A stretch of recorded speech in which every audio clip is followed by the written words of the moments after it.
ଏ କର୍ମକୁ ତେଜି ଅନ୍ୟ ପଛ ଦେବ ମହି ତାହାଠାରୁ ବଳି ପାପି ଜଗତରେ ନାହିଁ।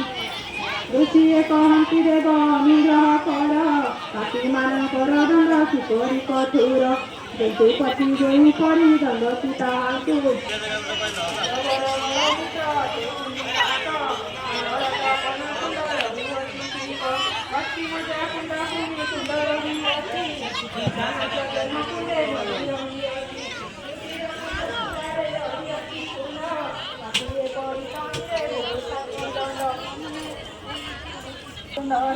ପରେ ପଶୁର ଯୋନିରେ ଜନମ ହୁଆଇ ନିଜର ଅତୀତ ପାପ ଫଳ ଭୋଗୁଥାଇ ସେ ଠାକୁର ଜନକୁ ଯେ ହତାଶ କରାଇ ମଲା ବେଳେ ଗମତିତ ହାତରେ ପରାଇ ଦଣ୍ଡ ପରେ ପ୍ରତିକୂଳେ ଲଭଇ ଜନମ ନିଜ ପାପ ଭୋଗ କରି ଖାଇ ସେ ଦୁର୍ଜନ ବିଚିତ୍ର